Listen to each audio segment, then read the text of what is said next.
Good morning, student. Today we are start our lesson number 1 in your civics book, and the lesson name is on equality, and it's my lecture number 3. Students, इसके पहले हमने इस lesson के 2 lecture attend किए होंगे। आपने देखा होगा कि हमने इक्वलिटी के बारे में बात की है कि किस तरह से इक्वलिटी है या नहीं है। हमने कुछ स्टोरी के थ्रू उसको जानने की कोशिश की थी कि इक्वलिटी के किस तरह से किस रूप में अलग अलग हम बोल सकते हैं इक्वलिटी को, जो नहीं हो रही है हमारे इंडिया में। हमने कांता वाली स्टोरी से देखा है, मिस्टर एंड मिसेस अंसारी के स्टोरी के थ्रू, एंड वाल्मीकि ओम प्रकाश वाल्मीकि के स्टोरी के थ्रू हमने ये जाना है कि इक्वलिटी कह जरूर हम देते हैं, बट एक्चुअल मायने में प्रैक्टिकली रूप में क्या इक्वलिटी होती है, एक क्वेश्चन मार्क सा लग गया था। देन सोचने की बात है, क्या एक्चुअल में इक्वलिटी नहीं है, और है तो किस रूप में है, और नहीं है तो क्या हम उसको इम्प्रूव नहीं कर रहे हैं, क्या हमारी गवर्नमेंट कुछ नहीं कर रही है क्या। देन आज का हमारा टॉपिक उसी से रिलेटेड है। आज का हमारा टॉपिक है इक्वलिटी इन इंडियन डेमोक्रेसी। हमारी इंडिया की डेमोक्रेसी में इक्वलिटी किस रूप में है। अब इंडिया गवर्नमेंट को पता है हमारे यहाँ अनइक्वलिटी है। देन किस तरह से इंडिया गवर्नमेंट ने काम किया है। इंडिया गवर्नमेंट ने फर्स्टली 2 रूप में काम किया है। फर्स्ट तो लॉ बनाया है, सेकंड उन्होंने कुछ स्कीम्स स्टार्ट की है इक्वलिटी के लिए। ठीक है, 2 रूप में हमारी इंडिया गवर्नमेंट इस पर वर्क कर रही है। फर्स्ट लॉ बनाकर, और दूसरा कुछ ना कुछ स्कीम स्टार्ट करके। तो हम पहले लॉ देखते हैं कि हमारी इंडिया गवर्नमेंट में इक्वलिटी के लिए क्या लॉ है, जिनके थ्रू हम कह सकते हैं कि इंडिया गवर्नमेंट एस्टेब्लिश करना चाहती है इक्वलिटी को इन अवर कंट्री। ठीक है, स्टार्ट करते हैं। तो हमारी इंडिया गवर्नमेंट के पास बहुत सारे ऐसे लॉ हैं जो कि ये शो करता है कि वो गवर्नमेंट के लॉ शो करते हैं कि हम सब इक्वल हैं, और वो कोशिश कर रही है कि हम सबको समान अधिकार मिले, किसी के साथ कोई डिस्क्रिमिनेशन नहीं हो। ठीक है, तो फर्स्ट है हमारा लॉ के according every person is equal before the law. कानून के सामने हर इंसान समान है। एवरी पर्सन इज इक्वल, हर इंसान समान है बिफोर द लॉ के सामने। अब ये तो हो गया कहने में, बट एक्चुअल में ऐसा होता है क्या। कुछ एग्जांपल के थ्रू मैं बताऊं आपको ऐसा होता है या नहीं होता। हमारे सबके लिए कानून समान है, चाहे वो प्रेसिडेंट हो या डोमेस्टिक वर्कर हो, हम सब एक ही कानून के साथ बंधे हुए हैं। ऐसा नहीं कि प्रेसिडेंट है तो उनके लिए कुछ अलग लॉ हो जाएंगे। अगर वो भी कोई क्राइम कर रहे हैं तो सभी के लिए हमारे लिए कानून समान है। इसका एग्जाम्पल हम ले सकते हैं कि हमारे देश में कई करप्ट नेता हुए हैं जिनको बाद में जेल जाना पड़ा है। वो किस कारण से, क्योंकि हम सबके लिए कानून एक ही है। वो नेता थे, किसी पोस्ट पर थे, पर फिर भी उन्हें जेल जाना पड़ा। क्यों? क्योंकि हम सबके लिए कानून एक ही है। क्लियर। हम कई बार सोचते हैं हम इक्वल नहीं है, बट क्या है, इक्वलिटी हमें वहां दिखती है। संजय दत्त को जानते हो, एक्टर है, सभी जानते हो ना अच्छी तरह से। संजय दत्त जो एक्टर है, जिन्होंने मुन्ना भाई MBBS जैसी बहुत अच्छी मूवीज भी बनाई है, बट उन्हें भी जेल जाना पड़ा। क्यों? क्योंकि हम सबके लिए कानून एक ही है, जो कि हमारी इक्वलिटी को शो करता है। सेकंड पढ़ते हैं हम, no person can be discriminate against on the basis of their religion, race, caste, gender.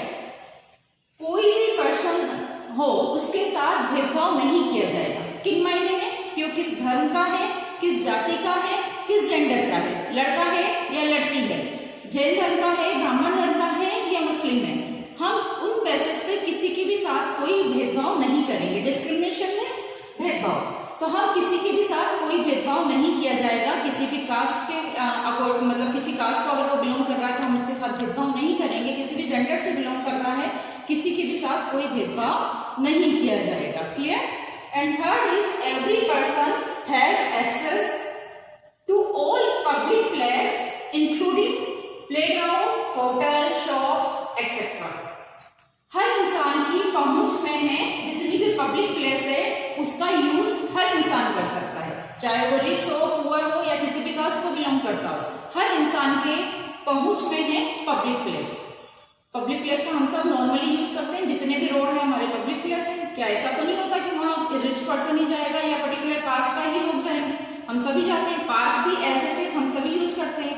Hotels हुए, जितने भी हमारे मार्केट हैं, जितने भी पब्लिक प्लेस हैं, हम सब इक्वली यूज करते हैं। बट ये आया क्यों? कुछ तो रीजन होगा कि ऐसा दिया है। इसका हम आगे के चैप्टर में स्टडी करेंगे। डिस्क्रिमिनेशन होता था पहले हमारे यहाँ पर कि पर्टिकुलर गांव के टेम्पल्स में कुछ लोगों को जाना मना कर दिया जाता था, कुछ लोग गांव के हैंडपंप या कुएं से पानी नहीं ले पाते थे। तो इसलिए ये लॉ है कि हर इंसान को पब्लिक प्लेस का यूज करने की समानता है। Clear? Then fourth, untouchability has been abolished.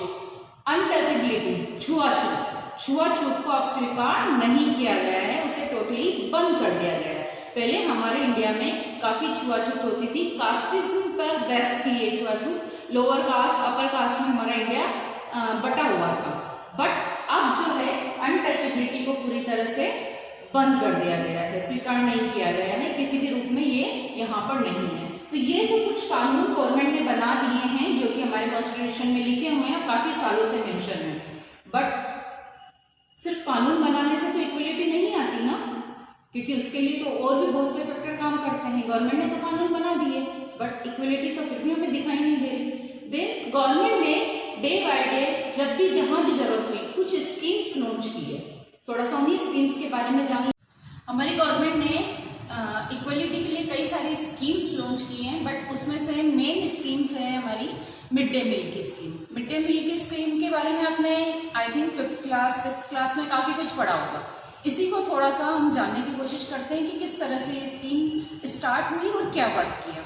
Mid day मील जो हमारी स्कीम है सबसे पहले स्टार्ट हुई थी तमिलनाडु में 2001 में, ठीक है, यहाँ पर स्टार्ट हुई थी। और यहाँ पर इस स्कीम ने इतना अच्छा इफेक्ट था इसका कि हमारी जो बोर्ड है उन्होंने आदेश दिया था कि विदिन 6 मंथ ये all over the India start होनी चाहिए। अब इसका पॉजिटिव इफेक्ट क्या आया या ये स्कीम क्या है ये आप सब जानते हैं। स्कीम क्या है? Mid day meal scheme means जितने भी गवर्नमेंट की प्राइमरी स्कूल्स हैं वहां पर दिन का खाना उन्हें प्रोवाइड करवाया जाता है। दिन का खाना जब प्रोवाइड कराया जाता है तो वो एक बैलेंस डाइट के रूप में रहता है कि एक उन्हें जितने भी बच्चे हैं उन्हें एक अच्छी से डाइट मिल सके, वो स्कीम है। बट इसका इक्वलिटी से क्या रिलेशन है या ये किस तरह से काम करता है देखते हैं। इस स्कीम को लॉन्च करने से क्या हुआ कि it's result in increase in enrolment and regularity of student attendance in the school. इस स्कीम के कारण क्या हुआ, हमारे जो स्कूल है उसमें एडमिशन बढ़े, बच्चे आना ज्यादा स्टार्ट हुए हैं, और जो बच्चे आते थे लेकिन रेगुलर नहीं रहते थे उन सब में भी रेगुलरिटी आई है कि वो डेली स्कूल आने लगे इस स्कीम के कारण।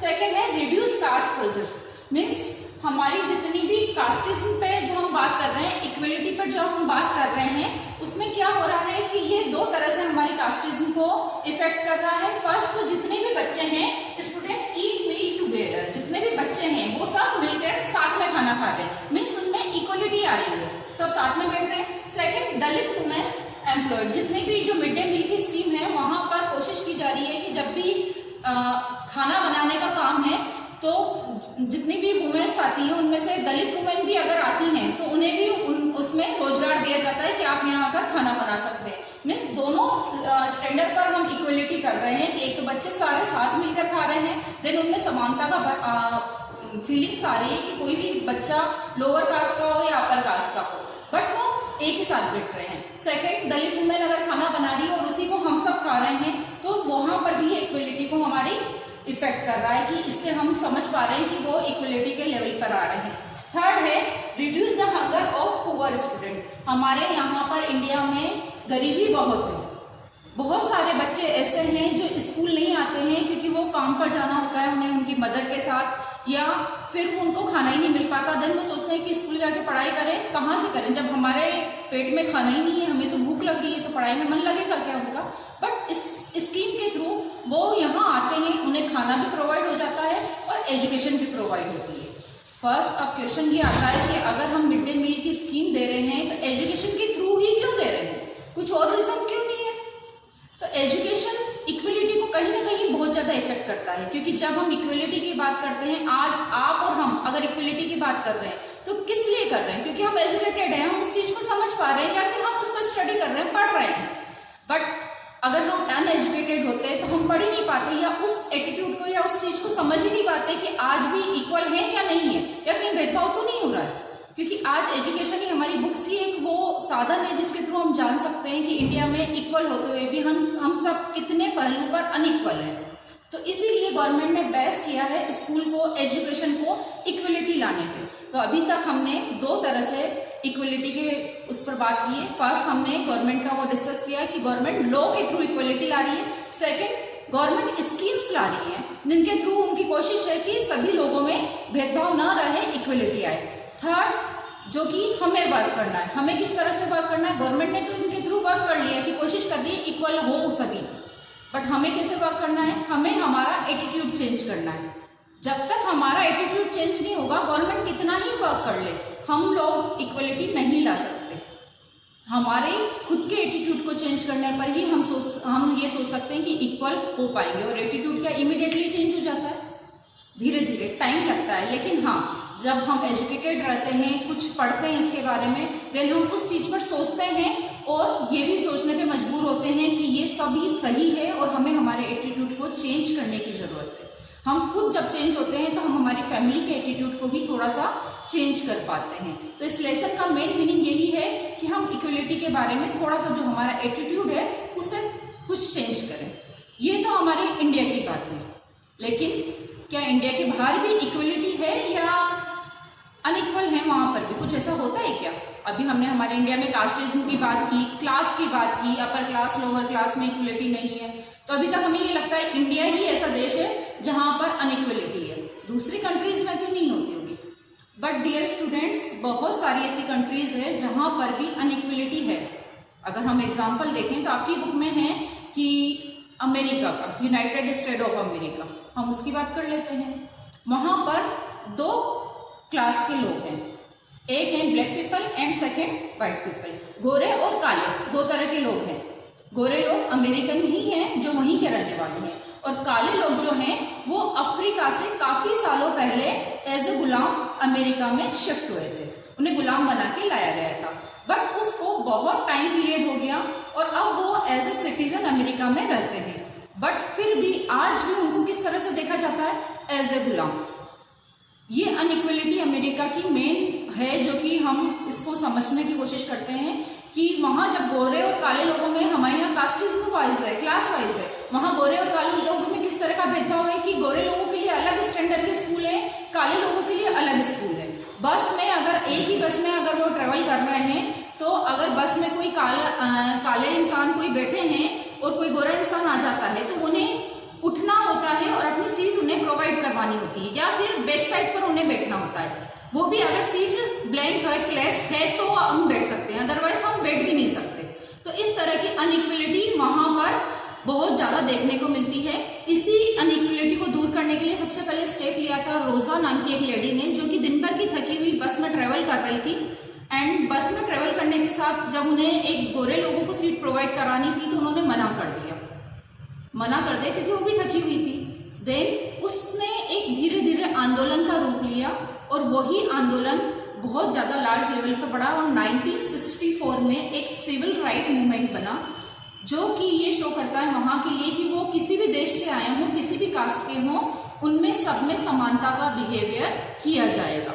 इस तरह का वहां का मेन लॉ बना है सिविल राइट मूवमेंट 1964 में, जो कि वहां की इक्वलिटी के लिए बना हुआ है। डियर स्टूडेंट, इस लेसन में हमने इंडिया में किस तरह से इक्वलिटी है और उसके किस किस पहलुओं पर अनइक्वलिटी है उसके बारे में बात की, और कुछ थोड़ा सा हमने दूसरी कंट्री के बारे में भी बात की है। इससे आगे और नए चैप्टर में बात करेंगे। Have a nice day.